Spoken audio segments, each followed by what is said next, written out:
자, 여러분 안녕하세요. 반갑습니다. 자, 오늘은 관인부터 학습하겠습니다. 문제 10번인데요. 관인의 의의와 관인의 종류에 대해서 논술을 하시오. 20점입니다. 먼저 관인의 의의가 되겠습니다. 관인의 의의.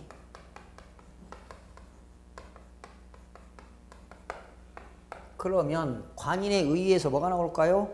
관인의 개념이 나옵니다. 관인의 개념. 두 번째는 구별 개념이 나오네요. 구별 개념. 구별 개념. 그리고 세 번째는 관인의 효력. 관인에는 어떠한 효력이 있는가? 관인의 효력. 그 다음에 두 번째는 관인의 종류가 되겠어요. 관인의 종류에는 세 가지가 있죠. 일반적인 관인이 있고요. 두 번째는 전자 이미지 관인이 있죠.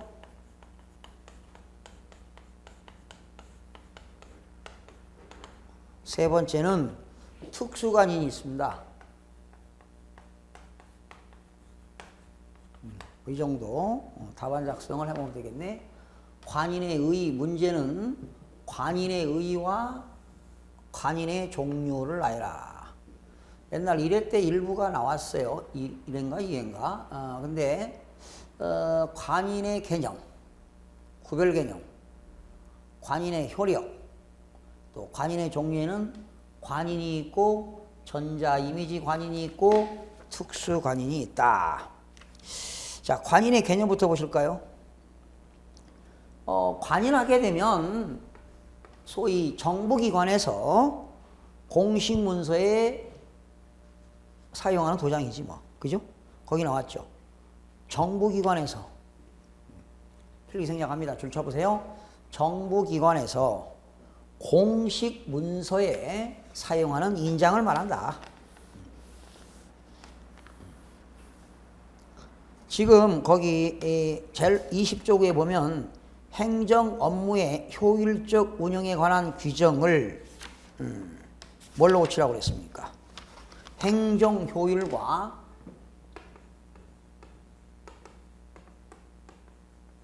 고치세요. 행정 효율과 협업 촉진에 관한 규정으로.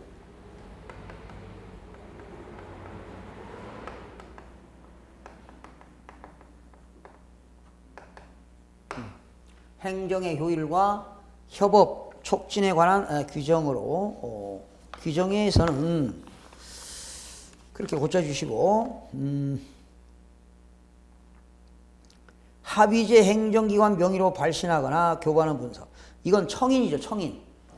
여러분 청인하게 되면은 어디입니까? 합의제 행정기관이죠.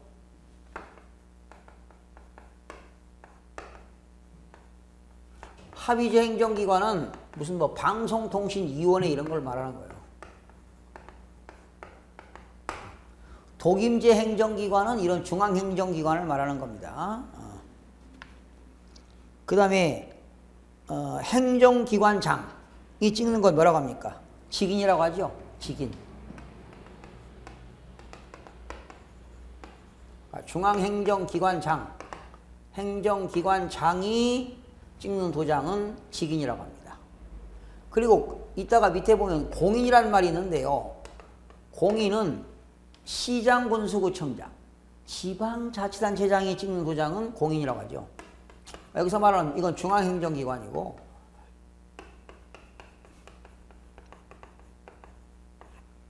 지방자치단체장이 찍는 것은 뭐라고 한다? 공인이라고 합니다. 공인. 합의제 행정기관에 찍는 것은 청인, 중앙행정기관에 찍는 건 직인이라고 하는데 이런 것들을 관인이라고 하는 거예요. 관인. 아시겠죠? 청인과 직인을 관인이라고 한다. 그런데 거기 구별 개념에는 관인 대비 개념으로서의 공인, 사인 대비 개념으로서의 공인 나왔습니다. 관인 대비 개념으로서의 공인입니다. 거기 지방자치단체의 기관이 사용하는 청인 및 직인은 중앙행정기관과 소속기관 관인에 대비한 개념으로 공인이라 칭한다. 그렇죠? 여기 지방자치단체장이 찍는 걸 뭐라고 한다고요? 공인이라고 그래요. 공인. 중앙행정기관 찍는 건 뭐라고요? 직인. 하위제 행정기관 찍는 건 뭐야? 청인. 그래서 공인 대비 뭐라고 할까요? 사인이죠. 사인. 그죠? 사인 대비 개념의 공인. 그런데 여러분, 이렇게 공인, 사인의 반대는 공인인데 이러한 공인을 위조한다. 무거운 처벌 받겠죠. 거기 나왔네요. 부정 사용하는 죄는 공인 등의 위조 부정 사용죄는 사인 등의 위조 부정 사용죄보다 무거운 형벌이 적용된다. 뭐 이런 거. 그러니까 공인 대비 사인이다. 뭐 이 정도 하면 되겠어요. 세 번째, 관인의 효력. 관인을 찍어야 문서에 효력이 발생합니다. 거기 나왔죠. 행정기관장 또는 합의제 행정기관 명의로 발신하거나 교부하는 문서에는 관인을 찍어야 효력이 발생한다.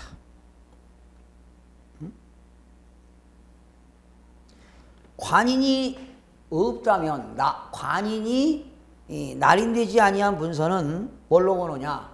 흠이 있는 문서로 본다는 거죠. 그래서 해당 문서를 시행한 행정기관에 보완을 요청할 수가 있다. 그 다음에 관인의 종류는 일반 관인이 있고, 그러니까 여기 관인은 주로 청인과 이 직인을 다 관인이라고 하는 거죠.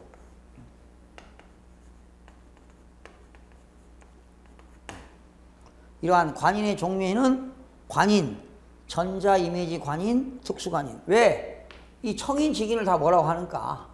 관인이라고 하니까 관인의 종류를 보시는 거죠. 관인은 일방적으로 합의제 행정기관에서는 뭐라고 한다? 청인.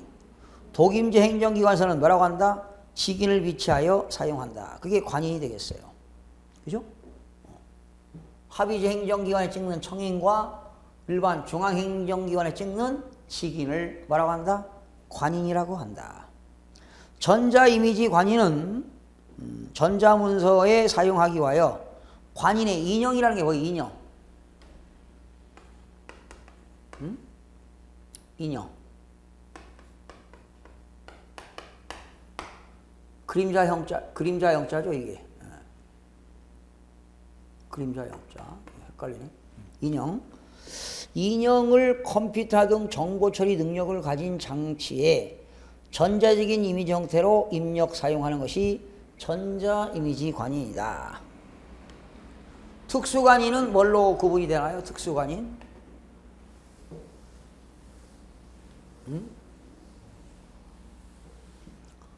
특수관인은 특별한 용도에 사용되는 관인이 있습니다.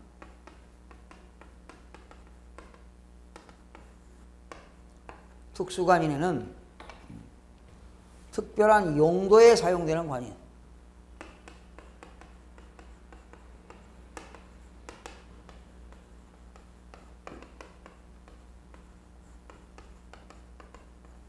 특별한 용도에 사용되는 관인이 있고 특별한 기관에서 사용하는 관인이 있습니다.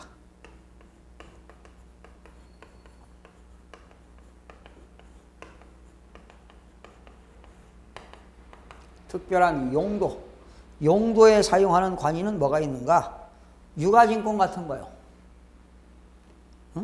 유가증권 등의 증표 발행에 필요한 관인. 또 민원 업무, 특수한 업무를 처리하기 위한 관인. 민원 업무. 유가증권하고 민원 업무입니다. 이거.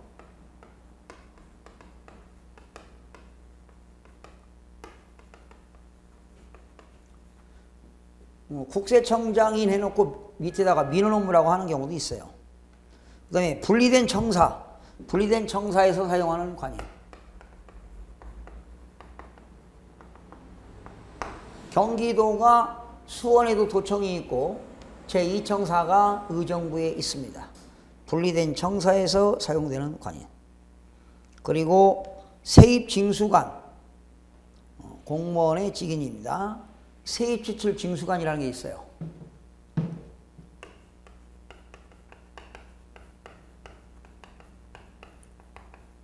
세입제출 징수관이 사용되는 관인, 이런 것들은 특수한 용도에 사용되는 관인이 되겠습니다. 그러나 특별한 기관에서 사용하는 관인은 국립학교라든가 공립학교에 사용되는 관인, 국공립학교, 특수기관, 국공립학교.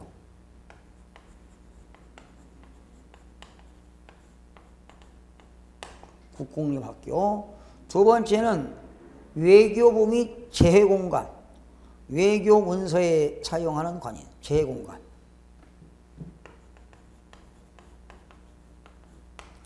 그러니까 영국, 미국 주재 한국 대사관 이런 것들이죠. 재외 공간에서 외교 문서에 사용되는 관인. 또 검찰기관이 사용하는 관인, 검찰기관.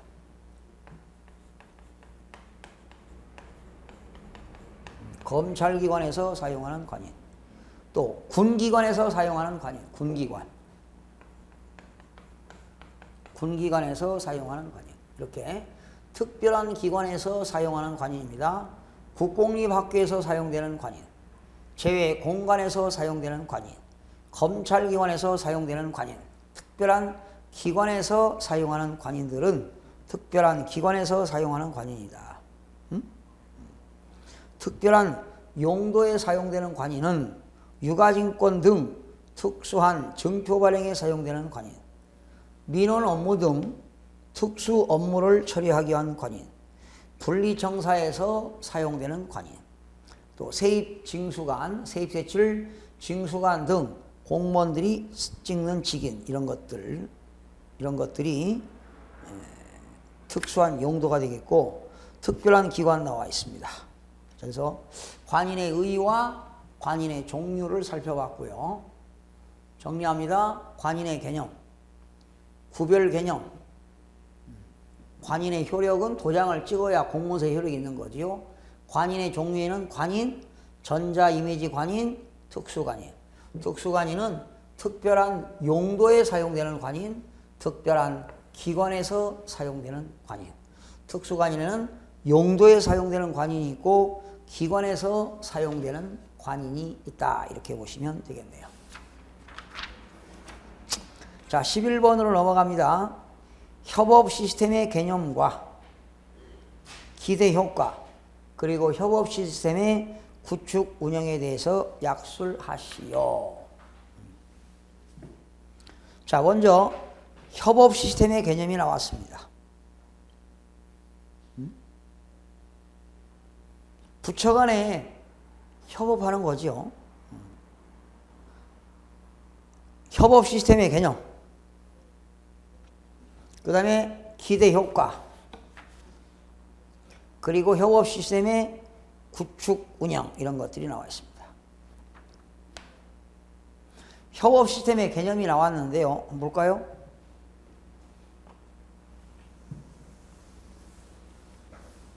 방금 이 관인도 있죠.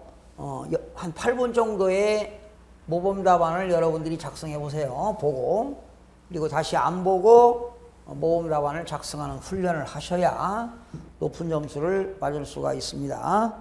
자, 첫 번째, 협업 시스템의 개념.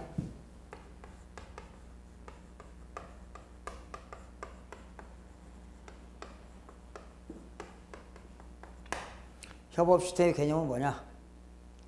행정기관 간의 업무를 협조하는 거죠. 원활하게 해가지고 서로 정보를 하거나 공유하거나 협의 등을 전자적으로 지원하는 행정정보 시스템을 말한다. 즉, 출장 없이 언제 어디서나 업무 관계자들이 어디에서 사이버 공간에서 모여가지고 토론하고 회의하고 협의하고 조정해서 의사결정 등 업무를 공동으로 진행하는 것입니다. 그 결과 처리 과정의 정보를 하거나 저장하거나 공유, 활용하는 시스템이다. 정보를 뭐 한다고요? 저장. 정보를 저장하고 또 공유하고. 공유만 하면 돼요? 서로 뭐 해야 돼? 활용해야 되겠죠. 정보를 저장하고 공유하고 활용할 수 있도록 지원하는 시스템을 협업 시스템이라고 한다. 그러니까 이거는 출장을 가지 않습니다. 비용을 절감할 수 있겠죠? 시간적, 경제적을 줄일 수 있습니다.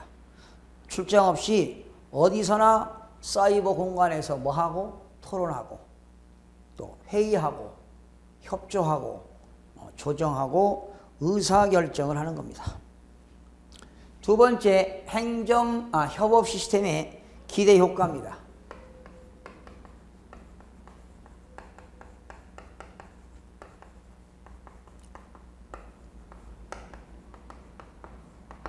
협업 시스템의 기대 효과.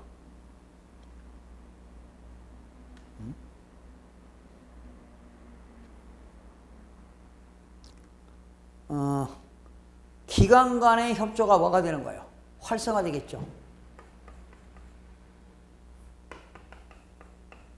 기관 간의 업무 협조가 활성화된다.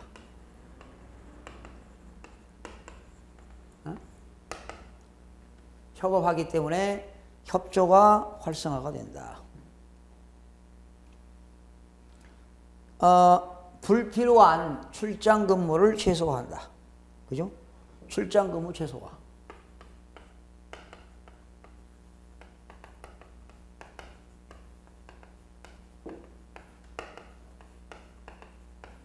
그렇지만은 행정의 효율성을 극대화시킨다. 그죠? 행정의 효율성을 극대화시킨다.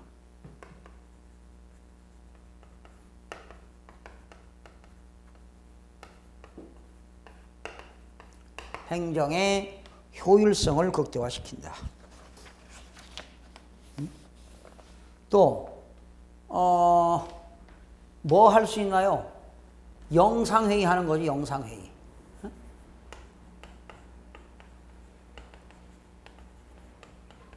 출장 가지 않고 영상회의 하거나 SNS 또 메신저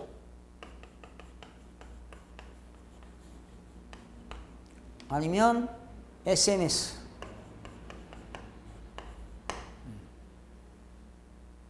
SNS를 통해서 의사소통의 도구의 다양화로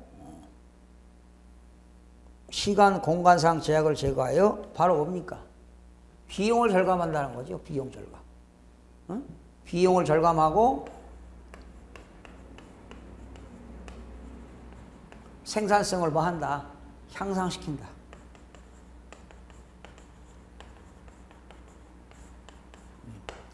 비용을 절감해서 생산성을 향상시키는 데 도모하는 것이다. 두 번째, 협업 시스템의 구축과 운영입니다. 협업 시스템의 구축과 운영. 운영 주체는 누굴까요? 행정자치부 장관입니다. 행정자치부 장관은 기관 간의 업무 협조가 원활하게 수행되도록 지원하기 위한 협업 시스템을 구축, 운영할 수 있다. 업무 협조와 관계되는 기관은 관련 문서 등 협업 시스템을 통하여 상호 간에 공유하여야 한다. 다만 업무의 성질상 협업 시스템을 통하여 공유하는 것이 곤란한 경우에는 그러지 않다라는 것이죠. 시스템 구성입니다. 두 번째, 협업 시스템의 구축 운영에서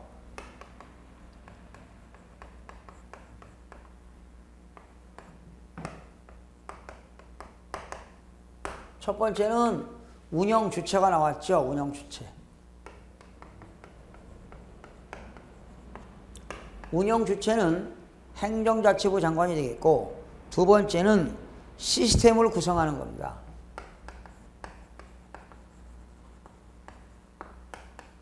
시스템을 구성하는 데는 두 가지가 있어요. 온라인상의 협업 일터를 만들겠다.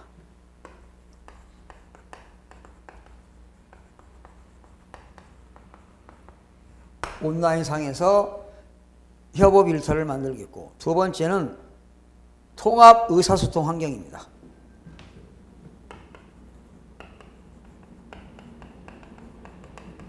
통합 의사소통 환경. 기억하세요?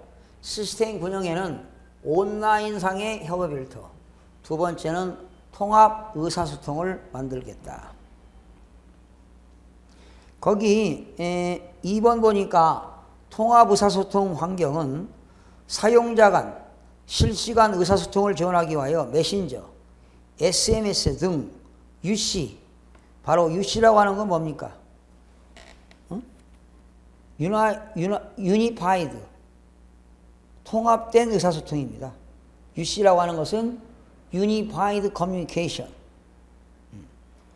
통합 의사소통을 얘기하는 거예요. Unified라고 하는 것은 통합이란 뜻이거든요. Unified. 통합된 커뮤니케이션, Unified Communication. 이게 바로 뭐냐? 통합된 UC입니다. UC라고 하는 것은 통합된 의사소통입니다.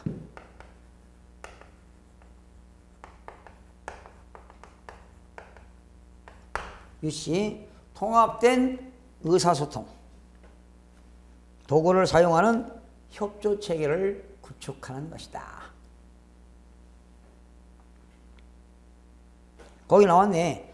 UC, Unified Communication, 메신저, 이메일, 전화뿐만 아니라 영상회의 시스템 이르기까지 모든 의사소통을 수단을 하나의 시스템으로 통합관리하는 것을 UC라고 한다라는 거죠. 두 번째, 기본 의사소통 도구로 웹 메신저, 기관 내부 메신저와 타 UC 도구를 상호 연계한다. 행정기관이 분산되어 있기 때문에 스마트워크 등 원격 근무 증가에 대응하여 출장 비용과 소요 시간 절감 등을 위한 영상회의 기능을 포함시키는 것이 통합 의사소통 환경이 되겠습니다. 그러니까 시스템 구성에는 두 가지가 있다. 온라인상에서 협업 일터가 되고 통합 의사소통 환경을 만들어서 시스템을 구성한다. 이렇게 보시면 되겠네요. 자, 12번. 자, 역시 이것도 마찬가지죠. 한 8분 동안에, 이거 20점인가? 8분 동안에 여러분들이 답안지를 작성하셔서 한번 만들어 보시기 바랍니다. 8분 동안에. 이 내용 8분 동안에 다 쓸 수 있을까요? 자, 여러분 키워드만 찾아서 8분 동안에 모범 답안을 작성하신 다음에 훈련을 하셔야 되겠습니다. 12번입니다. 융합행정. 융합행정의 개념과 이게 융합행정이라는 것이 뭘로 바뀌었죠? 이제 협업촉진이죠. 협업촉진. 융합행정 개념과 융합행정 대상과 융합행정의 필요성에 대해서 약수를 하시오. 20점 나왔는데. 1번 융합행정. 융합행정의 개념. 융합행정의 핵심 구성요소. 융합행정의 대상. 두 번째는 융합행정의 필요성. 환경 변화에 신속하고 능동적인 대응. 공공서비스 중복과 사각지대를 해소한다. 자원을 효율적으로 활용한다. 이런 것들이 필요성이 되겠는데요. 먼저 융합행정의 개념을 살펴보겠습니다. 융합행정의 개념.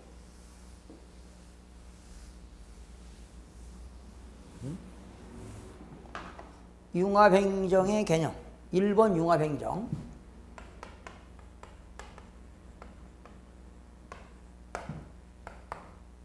융합행정의 개념.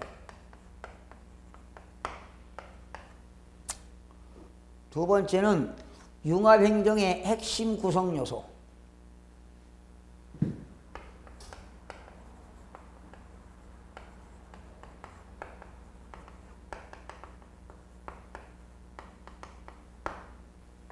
융합행정의 핵심 구성 요소, 그리고 융합행정의 대상.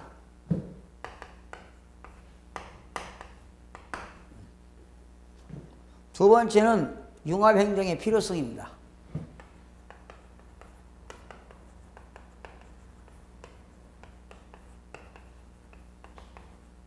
자, 융합행정의 필요성은 환경 변화에 따른 신속하고 능동적인 대응.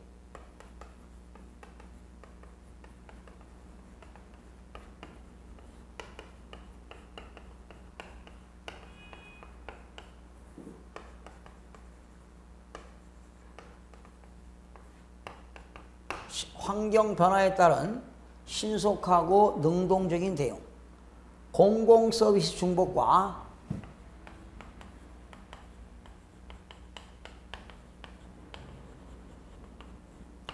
공공 서비스 중복과 사각지 대소.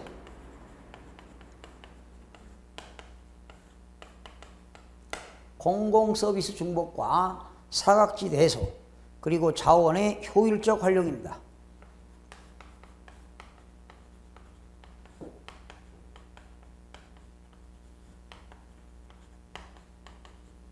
자원의 효율적 활용, 이런 것들이 융합행정의 필요성이 되겠습니다. 자, 먼저 융합행정의 개념을 보실까요? 효율성을 극대화시키는 거죠. 그래서 행정 서비스에 대한 국민들의 만족도를 주는 거예요. 그러려면은 행정기관 간의 공동의 목표를 설정해야 되겠죠.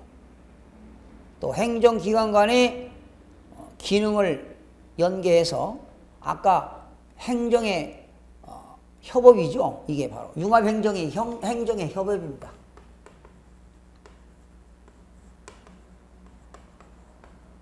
행정의 협업. 거기 나왔죠. 행정기관에서 가지고 있는 시설과 장비와 정보 등을 공동으로 활용해서 수행하는 방식이다. 각 행정기관은 적극 발굴한다. 무엇을? 행정의 협업에 대한 내용을 적극 발굴해서 추진한다. 이게 바로 이제 과거의 지식행정이 되겠죠. 융합행정의 핵심 구성 요소를 살펴볼까요? 융합행정의 핵심 구성 요소는 공급자 관점이 아니라 수요자 관점이다. 그죠? 수요자 관점. 공급자 관점에 편의주의적 행정을 지향하고 고객의 요구를 적극 파악한다. 고객의 니치를 파악하는 거죠. 실질적인 문제 해결의 방안을 모색하는 것이다. 두 번째, 공동의 목표입니다. 공동의 목표. 구체적인 목표를 설정하고 이를 기관 간에 공유하는 것이다. 세 번째, 기관 간의 협력입니다.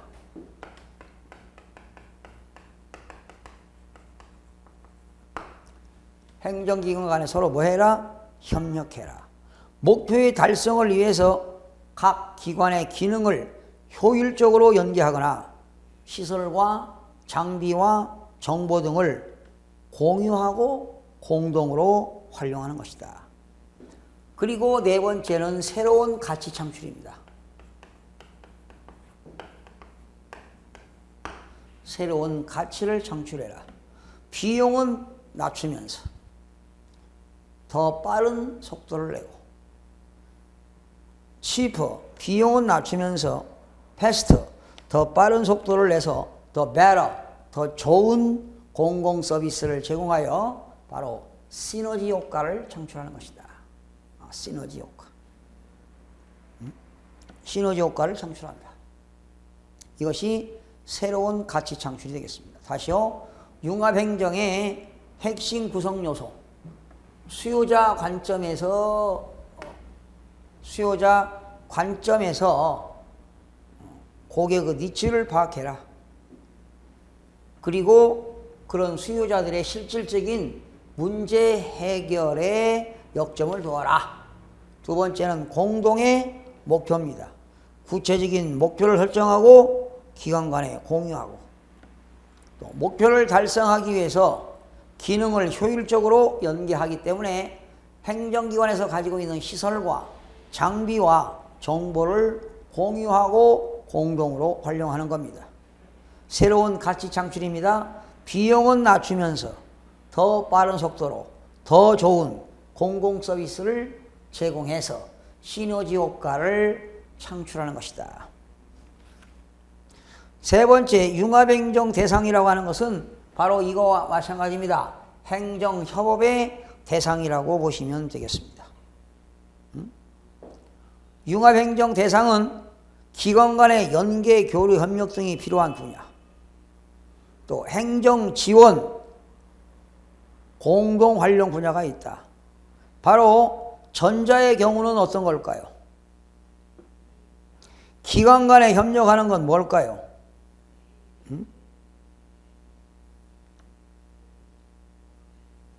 기관 간의 업무 협력 분야나 기능적 연계를 통해서 시너지 효과를 창출하는 것은 기관 간의 연계, 교류, 협력 분야가 되겠고요. 그리고 행정 지원의 공동 활용 분야는 어떤 것이냐? 기관이 가지고 있는 어떤 거?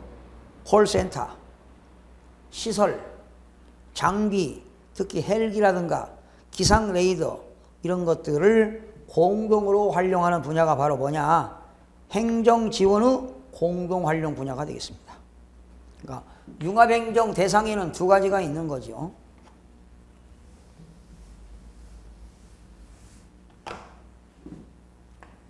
융합행정 대상에는 전자가 있고 후자가 있는데, 전자는 뭐냐? 기관 간에 필요한 분야입니다.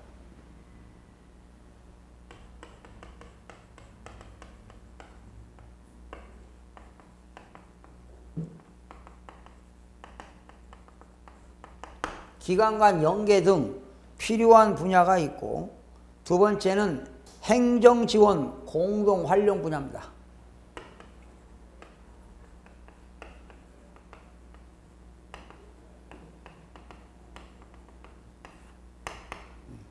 이거는 행정기관에서 가지고 있는 각종 시설이나 장비 같은 것을 공동으로 활용하는 것이 되겠습니다. 두 번째, 융합행정의 필요성 넘겨보시면 첫 번째, 환경 변화에 대한 신속하고 능동적인 대응입니다. 자, 기상이변도 환경 변화지요. 지금 글로벌 경제 위기, 복지 문제 등 행정 환경 변화에 신속하고 능동적인 대응을 하기 위해서는 정부, 지방자치단체, 민간 등 모두의 적극적인 연계, 협력이 필수적입니다. 우리는 이런 환경 변화에 따른 신속하고 능동적인 대응을 통해서 행정의 필요성을 강조하는 것입니다. 두 번째, 공공 서비스 중복과 사각지대소입니다. 단일 기관의 단일 고객의 개념에서 벗어나 서로 다른 기관의 기능을 연계하여 공공 서비스가 중복되면 안 된다는 거지요. 그죠? 행정자치부에서 제공하는 것과 여성가족부에서 제공하는 그런 서비스가 중복되면 안 된다는 거지요. 또 못 받는 사람들을 위해서 사각지대를 해소할 필요가 있습니다. 이것이 바로 공공 서비스 중복과 사각지대 해소가 되겠습니다. 세 번째는 자원을 어떻게 하면 효율적으로 활용할 것이냐. 인재, 설비, 노하우 등 한정된 자원을 공동으로 활용하여 효율성을 제고해야 한다는 그 필요성이 바로 자원의 효율적인 활용이 되겠습니다. 그래서 암기는 융합행정의 필요성입니다. 이게 바로 뭐냐? 행정의 협업이죠. 협업. 행정기관 간의 행정협업이 이루어지는 게 바로 뭐냐? 융합행정이죠. 컨버전스 어드미니스트레이션. 환경 변화에 따라서 신속하고 능동적인 대응. 공공 서비스 중복과 사각지대를 해소하는 것. 세 번째, 자원의 효율적 활용. 이런 것들이 융합행정의 필요성이 되겠습니다. 그러니까 12번 문제의 융합행정과 13번의 지식행정이 바로 행정협업이 되겠습니다. 행정협업. 자, 다음, 오늘은 이제 여기까지 하고요. 이 문제도 여러분, 20점짜리니까 이거를, 여러분 한 8분 동안에 답안지를 작성해 보세요. 보고 모범 답안을 작성하셔서 시간을 분명히 재어야 됩니다. 그리고, 나머지 또 8분 동안에 여러분들이 안 보고 모범 답안을 작성하고 그걸 여러분들이 순간적으로 좀 축적했다가 다시 또 안 보고 한번 해보시기 바랍니다. 다음 시간에 13번부터 또 학습하는 시간을 갖도록 하겠습니다. 수고하셨습니다.